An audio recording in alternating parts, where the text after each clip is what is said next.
तो चलिए सभी को नमस्कार। हमारे YouTube चैनल एग्जाम नॉलेज में आप सभी का स्वागत है। तो आज की जो क्लास है यानी कि क्लास नंबर जो है वो है 6 है। यानी कि यूपी पुलिस की जो अभी तक जो क्लास हुई वो 5 क्लास कंप्लीट हो गई है। आज जो है वो छठी क्लास है। तो आप लोगों को बहुत अच्छा प्यार और सहयोग मिल रहा है।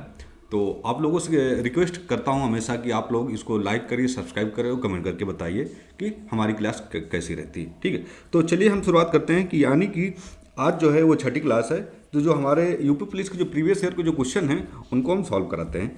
तो अभी तक छठी क्लास है। तो जैसे कि हमारा जो पहला क्वेश्चन है कि राम ने खाना खाया, इसमें जो पूछा जा रहा है ने जो है राम ने खाना खाया, तो जो ने है वो क्या है। ठीक है, तो इसमें जो पूछा जा रहा है जो ने है वो क्या है।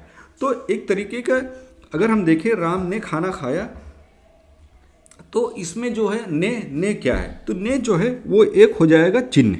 ठीक है, यानी कि ऑप्शन नंबर जो सी है वो हो जाएगा कारक चिन्ह, यानी कि राम ने खाना खाया।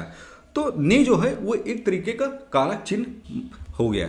तो जो ये ऑप्शन है यानी कि सी जो है वो होगा ऑप्शन नंबर सी, यानी कि राम ने खाना खाया, तो ने जो है वो कारक चिन्ह हो जाएगा। ठीक है, जैसे कि हम मानते हैं कि ने जो होता है वो होता है कर्ता।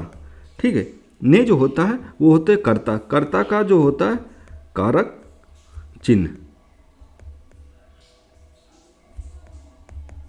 ठीक है, ने जो होता है वो कर्ता का कारक चिन्ह होता है। ठीक है, अब हम देखते हैं हमारा जो अगला क्वेश्चन है कि सुंदर का विलोम क्या होगा, यानी कि जो सुंदर है इसका विलोम क्या होगा। तो विलोम जो होता है हमेशा उल्टा होता है। ठीक है, यानी कि उसके विपरीत। तो इसमें हम देखेंगे यानी कि चार ऑप्शन है, खराब, कुरूप, छोटा और गंदा, ये चार ऑप्शन है। तो इसमें जो होगा यानी कि सुंदर का जो विलोम होगा वो होगा ऑप्शन नंबर बी, यानी कि कुरूप। ठीक है, सुंदर का जो सही विलोम शब्द होगा वो होगा क्या होगा, कुरूप, यानी कि ऑप्शन नंबर जो बी है वो सही होगा। अब हम बढ़ते हैं, हमारा जो अगला क्वेश्चन है कि जल का जो है जल का पर्यायवाची क्या होगा। ठीक है, जो जल है उसका पर्यायवाची क्या होगा। जल का जो पर्यायवाची होगा, जैसे कि इसमें क्या है, नदी, नीर, बादल, धारा, ये चार ऑप्शन है। तो जो जल का जो पर्यायवाची वो होगा ऑप्शन नंबर बी, यानी कि नीर जो है वो जल का पर्यायवाची जो है माना जाता है। ठीक है, अब हम बढ़ते हैं, हमारा जो अगला क्वेश्चन है कि राम किस प्रकार की संज्ञा है, यानी कि जो राम है पूछ रहा कि राम जो है वो किस प्रकार की संज्ञा है। तो जैसे कि हम देखते हैं कि जातिवाचक, भाववाचक, व्यक्तिवाचक और द्रव्यवाचक, इसमें चार ऑप्शन दे रखे हैं। तो हम इसमें पूछा जा रहा है कि राम जो है वो किस प्रकार की संज्ञा है। ठीक है, इसमें क्या पूछा है, संज्ञा पूछा जा रहा है कि जो संज्ञा है वो किस प्रकार की संज्ञा है। तो इसमें जो राम है वो क्या है, एक व्यक्तिवाचक है। ठीक है, तो जो राम जो है वो एक व्यक्तिवाचक है। तो राम किस प्रकार की संज्ञा हो गई, वो हो गई व्यक्तिवाचक संज्ञा, यानी कि ऑप्शन नंबर जो सी है वो सही आंसर है। अब हम बढ़ते हैं, हमारा अगला क्वेश्चन है कि खेलना, यानी खेलना जो है वो किस प्रकार की क्रिया है। इसमें पूछा जा रहा है खेलना है, खेलना वो किस प्रकार की क्रिया है। ठीक है, यानी कि खेलना जो है वो किस प्रकार की क्रिया है। अब इसमें देखते हैं कि यानी कि सकर्मक, अकर्मक, सहायक और मिश्रक, ये चार ऑप्शन दे रखे हैं। अगर हम सही आंसर की बात करें तो वो होगा ऑप्शन नंबर बी, खेलना एक प्रकार की जो है वो आक्रामक क्रिया है। कौन सी क्रिया है, आक्रामक क्रिया। तो इसका जो आंसर होगा वो होगा ऑप्शन नंबर बी, इसमें कर्म जो है आवश्यक नहीं माना जाता है। ठीक है, इसमें जो कर्म आवश्यक नहीं माना जाता है। ठीक है, यानी कि इसमें जो है कर्म जो है वो आवश्यक नहीं माना जाता है। ठीक है, तो खेलना जो है एक प्रकार की आक्रामक क्रिया हो गई। अब हम देखते हैं हमारा जो अगला क्वेश्चन है, ठीक है, यानी क्वेश्चन नंबर जो 6 है कि आंखों का तारा। ये आंखों का जो तारा है, यानी कि ये जो आंखों का तारा, यानी कि एक प्रकार ये, अब यहाँ से हम बात करें, ये जो होगा ये अब यहाँ पे मुहावरे। ठीक है, मुहावरे। ठीक है, मुहावरे, यहाँ पे ये जो है मुहावरे। ठीक है, यानी कि आंखों का तारा होना। तो इसका जो आंसर होगा वो क्या होगा, जैसे कि आंखों का तारा, जैसे कि दुश्मन, प्रिय व्यक्ति, गरीब, अमीर, ये चार ऑप्शन दे रखे। तो जो आंखों का तारा होता है वो होता है क्या होता है, ऑप्शन नंबर बी, यानी कि प्रिय व्यक्ति। आप हमारे बहुत प्रिय व्यक्ति हैं, यानी कि आप हमारे आंखों के तारा हैं। तो इसका जो सही आंसर होगा वो होगा ऑप्शन नंबर बी। अब हम देखते हैं अगला जो क्वेश्चन है हमारा कि नाक काटना का अर्थ है, नाक काटना, नाक कटना। ठीक है, नाक कटना का अर्थ क्या होगा। ठीक है। जैसे कि आपने हमारी नाक काटना, ठीक है, तो नाक काटना का अर्थ क्या होगा, इसमें ऑप्शन जो होगा वो होगा अपमान होना, ठीक है, यानी कि आपने हमारी नाक कटवा दी, यानी कि आपने हमारा अपमान करवा दिया। तो नाक कटना जो है एक अर्थ जो होगा वो होगा अपमान होना या अपमान झेलना। अब हम देखते हैं अगला क्वेश्चन कि दांत खट्टे करना। दांत खट्टे करना, तो ये भी एक मुहावरे हैं। तो दांत खट्टे करना जैसे खाना खाना, हारना, डरना या हंसना, इसमें 4 ऑप्शन है। तो हम देखते हैं कि दांत खट्टे करने का जो वो आंसर होगा वो होगा ऑप्शन नंबर बी, यानी कि हराना। अगर हम जैसे कि हमसे उम्मीद, जैसे कि आपसे उम्मीद नहीं है कि आप कोई भी एग्ज़ाम क्रैक कर पाएंगे, सरकारी नौकरी पाएंगे, किसी को उम्मीद नहीं, लेकिन आप उस चीज़ को क्रैक कर गए, आप अपनी कामयाबी को हासिल कर लिए गए, तो लोगों को जब पता चला तो उनके क्या हो गए, दांत खट्टे हो गए, ठीक है। यानी कि अब क्या किया कि आप तो जीत गए, लेकिन जो सामने वाले आपके जो विपरीत थे वो आपके बारे में गलत सोच रहे थे, वो तो एक तरीके के वो क्या हो गए, हार गए, ठीक है। तो दांत खट्टे करना का मतलब होता है कि हारना। अब हम बढ़ते हैं हमारा जो अगला क्वेश्चन कि हाथ पैर फूलना। हाथ पैर फूलना, तो जिससे कि हाथ पैर फूलने का मतलब जैसे कि खुशी, डर जाना, थकना या भागना, इसमें 4 ऑप्शन है। तो हाथ पैर फूलने का मतलब होता है कि डर जाना। जैसे कि हम कहीं क्या होता है कि रास्ते में जा रहे हैं, अचानक से आपको क्या है कि शेर मिल गया। आप रास्ते में जा रहे हैं, आप अकेले हैं और अचानक से आपको शेर मिल गया।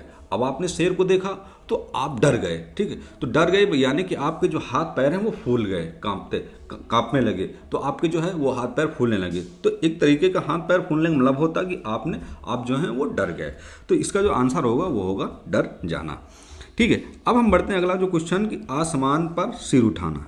आसमान पर सिर उठाना, ठीक है, यानी कि आसमान पे सिर उठाना, जैसे कि रोना, शोर मचाना, दौड़ना, चुप रहना, इसमें 4 ऑप्शन दे रखे हैं। तो इसका जो मतलब होगा वो होगा ऑप्शन नंबर बी, यानी कि शोर मचाना। आप जो हैं बहुत तेज तेज शोर मचा रहे हैं, जब आप शोर मचाएंगे तो आपकी गर्दन जो ऐसी जाएगी, तो आसमान पर आपका सिर उठता है, तो यानी कि शोर मचाना, ठीक है। तो आप जोर जोर से चिल्ला रहे हैं, शोर मचा रहे हैं, तो इसका मतलब वो आसमान पर सिर उठाना यानी कि आप शोर मचा रहे हैं या चिल्ला रहे हैं। अब हम बढ़ते हैं हमारा जो अगला क्वेश्चन है कि अशुद्ध वाक्य को चुनें। जो अशुद्ध वाक्य है इसमें कौन सा है, जैसे कि वह स्कूल जाता है, यह सही होगा, ठीक है। वह स्कूल जाता है, ठीक है, तो ये भी सही होगा। मैं खाना खाता हूँ, मैं खाना खाता हूँ, ये भी सही होगा। तुम जाता है, ये गलत होगा। वे खेलते हैं, ये सही होगा। तो इसमें हमें क्या करना है कि अशुद्ध वाक्य को चुनना है। तो अशुद्ध वाक्य जो है हमारा वो है ऑप्शन नंबर सी, यानी कि तुम जाता जो है ये एक अशुद्ध वाक्य है, ठीक है। अब हम देखते हैं हमारा अगला क्वेश्चन है कि मैंने उसे किताब दिया। मैंने उसे किताब दिया, तो सही रूप क्या है इसमें, दिया या दी, ये दिए ये देते, ठीक है। इसमें जो है एक सही रूप माना जा रहा है कि इसका जो सही है वो क्या है, तो मैंने उसे किताब दी, ठीक है। तो ये जो होगा ये सही रूप होगा, मैंने उसे किताब दी या मैंने उसे किताब दिया, तो ऑप्शन नंबर जो है वो बी होगा, सही होगा। अब हम बढ़ते हैं कि वह बहुत तेज दौड़ता है। वह बहुत तेज दौड़ता है, तेज क्या है, इसे पूछा तेज के, तेज जो है वो एक प्रकार की क्या हो जाएगी, क्रिया हो जाएगी, ठीक है। सॉरी, तेज तो है एक प्रकार का विशेषण हो जाएगा। तेज पूछ रहा है, दौड़ता जो है वो क्रिया हो जाएगी, लेकिन तेज जो है वो होगा विशेषण, ठीक है। तो इसका जो सही आंसर होगा वो होगा ऑप्शन नंबर बी, यानी कि वह बहुत तेज दौड़ता। तेज जो है एक प्रकार का जो है वो विशेषण माना जाता है। अब हम देखते हैं हमारा जो अगला क्वेश्चन है कि सीता गाना गाती है, यानी कि सीता गाना गाती है, तो इसमें क्रिया क्या है, इसमें पूछा जा रहा है क्रिया क्या है। तो जब सीता गाना गाती है तो क्रिया जो होगी वो क्या होगी, गाती, ठीक है। तो क्रिया जो है वो है गाती। तो अब हम अगला क्वेश्चन देखते हैं कि हम खेल रहे हैं। हम खेल रहे हैं, तो इसमें काल पूछा जा रहा है, इसमें कौन सा काल है, तो हम खेल रहे हैं यानी कि हम जो खेल रहे हैं, तो इसमें क्या हो जाएगा, वर्तमान काल।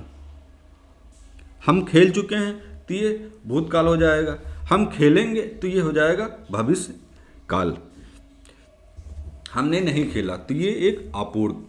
तो इसमें 4 ऑप्शन है, तो इसका सही आंसर यानी कि हम खेल रहे हैं, तो वर्तमान में क्या है, हम खेल रहे हैं। अब हम देखते हैं हमारा जो अगला क्वेश्चन, राज प्लस पुत्र, ठीक है। राज प्लस पुत्र, तो इसका जो संधि विच्छेद है राज प्लस पुत्र, ये क्या होगा, तो इसमें हम देखते हैं संध प्लस, तो राजपुत्र का मतलब हो जाएगा राजपुत्र, तो इसका जो ऑप्शन होगा वो होगा ऑप्शन नंबर ए, यानी कि राजपुत्र। ठीक है, राज प्लस पुत्र जो होगा वो राजपुत्र होगा। अब हम बढ़ते हैं, हमारा जो अगला क्वेश्चन है गुरु प्लस आश्रम। ठीक है, गुरु प्लस आश्रम, तो इसमें क्या है कि इसका जो सही, ये जो हो जाएगा ये हो जाएगा गुरु, गुरु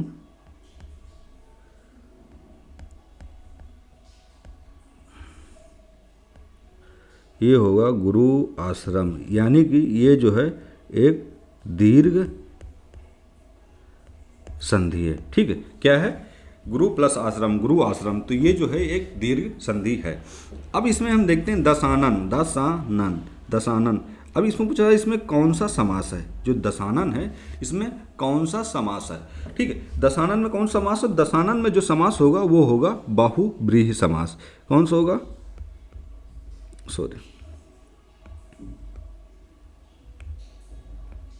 दशानन कौन समास होगा, वो होगा बहुव्रीहि समास,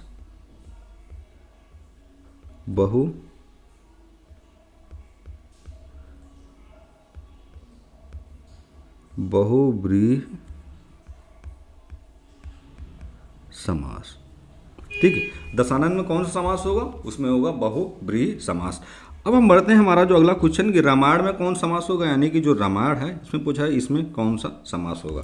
ठीक है, रामायण में कौन सा समास होगा, तो रामायण में जो समास होगा वो होगा तत्पुरुष,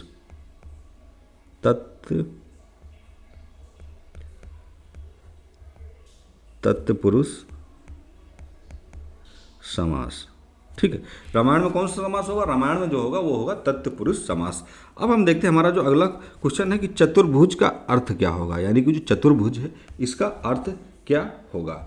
ठीक है, चतुर्भुज का अर्थ पूछा जा रहा है। चतुर्भुज जैसे कि आप चतुर्भुज है या, ठीक है, चतुर्भुज का जो अर्थ मतलब होता है कि चार भुजाओं वाला। ठीक है, चार भुजाओं वाला, चार भुजाओं वाला। ठीक है, चतुर्भुज का मतलब होगा कि चार भुजाओं वाला है। ठीक है, अब इसमें क्या है, लास्ट जो हमारा क्वेश्चन चांद सा चेहरा।